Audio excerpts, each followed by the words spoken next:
현역광 3 첫 방송이 끝난 뒤 가장 오래 남은 장면이 무엇이냐고 묻는다면 많은 사람들이 비슷한 장면을 떠올릴 것이다. 빈예서의 부대, 그리고 올인정 불발. 10명 중 9명이 버튼을 눌렀는데 단 1명, 정훈이만 누르지 않았다. 숫자만 놓고 보면 거의 만장일치다. 그런데 그 하나가 이렇게 큰 파장을 만들 줄 누가 알았을까? 방송이 끝나자마자 반응은 갈렸다. 왜 유독 빈예서에게만 인색하냐는 말, 저 정도 무대면 무조건 인정 아니냐는 말, 심지어 일부러 눌러놓고 가는 견제 아니냐는 말까지 나왔다. 솔직히 그 반응 이해가 안 되는 건 아니다. 보는 입장에선 억울해 보일 수 있다. 너무 잘했기 때문이다. 하지만 이 장면을 감정부터 들이대면 오히려 중요한 걸 놓치게 된다. 이건 누가 잘했고 누가 못했고의 문제가 아니다. 이 장면이 왜 이렇게 만들어졌는지, 그리고 이 선택이 빈예서에게 어떤 위치를 만들어졌는지를 같이 봐야 한다. 먼저 분명히 해둘 건 하나다. 정훈이의 심사는 못했다는 말이 아니었다. 이건 왜곡해서 들으면 안 된다. 저음 표현 좋다, 실력 있다, 괴물 같은 재능이다. 다른 마스터들과 똑같이 인정했다. 여기까지는 아무 문제 없다. 논란은 그 다음 문장이다. 트로트 기교는 뛰어나지만 순수한 맛이 조금 부족하다. 조금 더 말하듯 불러보면 좋겠다. 이 말이 나오자마자 분위기가 확 갈렸다. 깎아내린 거 아니냐, 왜 굳이 저런 말을 하느냐는 반응이 쏟아졌다. 그런데 이 문장을 음악적으로 한 번만 차분히 뜯어보면 느낌이 조금 달라진다. 이건 못하는 사람에게 하는 말이 아니다. 애매한 참가자에게도 잘 안 나온다. 오히려 너무 잘해서 다음 단계로 넘어가야 하는 사람에게만 던질 수 있는 말이다. 트로트에서 기교는 무기다. 꺾기, 농현, 감정선, 호흡. 이게 잘 맞으면 무대는 단단해진다. 안정적이다. 관객도 편하다. 그런데 문제는 거기서 멈출 때 생긴다. 너무 정확한 기교는 어느 순간부터 놀라움이 아니라 익숙함으로 들린다. 처음엔 와 소리가 나오다가 몇 번 듣다 보면 고개를 끄덕이는 정도로 바뀐다. 그때 심사는 달라진다. 잘한다는 말 대신 이제는 새로워야 한다는 말이 나온다. 이건 잔인하지만 경연에서는 늘 반복되는 흐름이다. 정훈이의 말하듯 불러보라는 주문도 딱 그 지점에 있다. 이게 추상적인 말처럼 들릴 수 있지만 음악적으로는 꽤 구체적이다. 호흡을 어디서 쓰느냐, 자음을 얼마나 세우느냐, 프레이즈 끝을 어떻게 정리하느냐의 문제다. 장식으로 끝내지 말고 말에 여운을 남기라는 뜻이다. 기교를 앞에 세우지 말고 말이 먼저 나오게 해보라는 요구다. 이걸 던졌다는 건 이미 기술은 충분하다고 봤다는 의미이기도 하다. 아직 쌓아야 할 사람에게는 덜어내라는 말이 나오지 않는다. 빈예서에게 이 말이 나왔다는 건 이미 상위권에서 보고 있다는 뜻에 더 가깝다. 여기서 또 하나 중요한 맥락이 있다. 정훈이라는 사람의 음악 인생이다. 이건 원문에도 아주 자세히 나와 있다. 미군 문화, 미 8군 무대, AFKN 라디오, 팝과 재즈, 영어 가사, 그리고 16살의 나이트클럽 무대에 올라 팝발라드를 불렀던 경험. 지금 기준으로 보면 굉장히 낯설고 솔직히 말하면 꽤 센 출발이다. 순수하게 보호받는 소녀 가수의 이미지와는 거리가 멀다. 성인의 공간, 성인의 감정, 성인의 음악 속에서 단련된 목소리다. 그런 출발을 한 사람이 후배에게 순수함을 이야기하니 시청자 입장에서는 고개가 갸웃해질 수밖에 없다.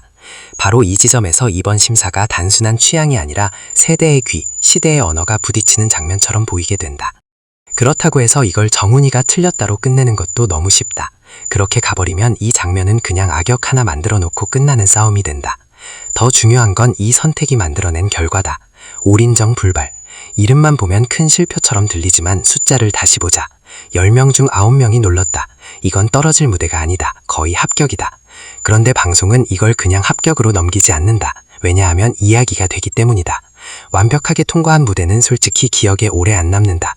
반면 왜 한 명은 안 눌렀을까라는 질문이 붙는 순간 그 참가자는 중심으로 끌려온다.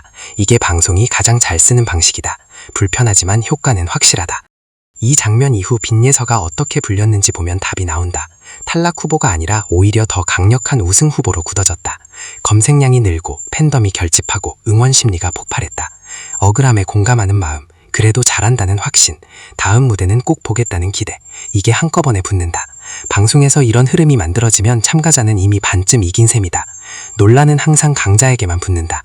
애매한 참가자였다면 버튼 하나 안 눌렸다고 이렇게까지 이야기 안 된다. 그냥 지나간다. 올인 불발은 낙인이 아니라 관심 집중 장치였다. 불편해도 이건 부정하기 어렵다. 그래서 이 장면을 두고 떨어뜨리려고 그랬다라고만 말하는 건 판을 너무 좁게 보는 해석이다. 오히려 반대로 읽히는 지점이 많다. 너무 빨리 완성판으로 만들어버리면 경연은 거기서 끝나버린다. 올인을 받는 순간 기대치는 한 번에 끝까지 올라간다. 그 다음부터는 늘 그 이상을 요구받는다. 특히 빈예서처럼 이미 완성도가 높은 참가자에게 올인은 축복이 아니라 부담이 될 수도 있다. 반대로 올인이 불발되면서 생긴 게 있다. 아직 남아있는 성장카드, 다음 무대에서 바뀔 수 있다는 여지, 그리고 정훈이의 말을 어떻게 풀어낼까라는 질문이다. 이 질문이 붙는 순간 빈예서는 단순히 노래 잘하는 참가자가 아니라 계속 지켜봐야 할 사람이 된다. 이 흐름은 과거에도 있었다. 홍지윤을 떠올려보면 이해가 쉽다. 항상 첫 무대부터 완벽해서 중심에 섰던 타입은 아니다. 논란도 있었고 물음표도 붙었다. 그런데 결국 남은 건 무대를 거치며 만들어진 이야기였다. 중요한 건 출발이 아니라 그 다음을 어떻게 채우느냐다. 빈예서의 이번 올인 불발은 그 길과 꽤 닮아있다. 처음부터 완벽해서 끝나는 길이 아니라 의문을 통과하며 중심으로 들어오는 길이다. 이수연과의 대비도 여기서 더 크게 보인다. 이수연이 잘한 건 맞다. 안정적이고 전달력도 좋고 심사위원 입장에선 안심하고 점수를 줄 수 있는 무대였다. 이런 무대는 칭찬받아도 이상하지 않다. 문제는 칭찬 그 자체가 아니라 칭찬의 배치다.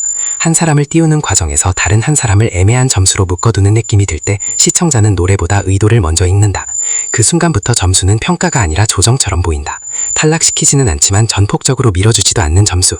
다음 라운드는 가지만 이야기는 잠시 멈춘다는 신호.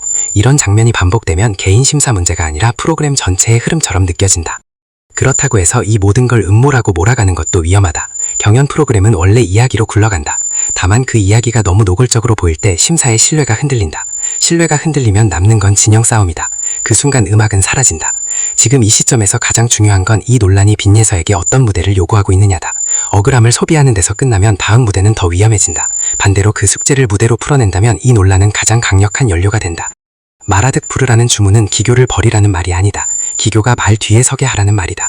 감정이 먼저 나오고 기술은 그 감정을 받쳐주는 역할로 내려오게 만드는 것이다. 이 변화가 일어나면 같은 목소리도 완전히 다르게 들린다. 사람들은 잘하는 사람보다 변하는 사람에게 더 크게 반응한다. 완벽해 보였던 사람이 한 단계 더 깊어질 때 그 순간이 오래 남는다. 그래서 결국 질문은 이것 하나로 보인다. 정훈이의 버튼 하나는 실수였을까? 아니면 너무 빨리 끝날 수 있었던 빈예서의 이야기를 한 박자 늦춰 더 크게 만들기 위한 장면이었을까? 지금 단계에선 답은 없다. 답은 다음 무대에 있다. 빈예서가 기교를 조금 덜어내고 말에 숨이 들리는 노래를 들려준다면 그때는 올인보다 훨씬 큰 반음이 나올 수 있다. 우승 트로피를 드는 사람이 누구일지는 아직 모른다. 하지만 이번 시즌이 끝났을 때 가장 오래 회자될 이름이 누구일지는 이미 윤곽이 보이기 시작했다. 그리고 그 이름이 꼭 우승자와 같을 필요는 없다. 경연에서 사람들의 마음에 남는 건 결과보다 과정이기 때문이다.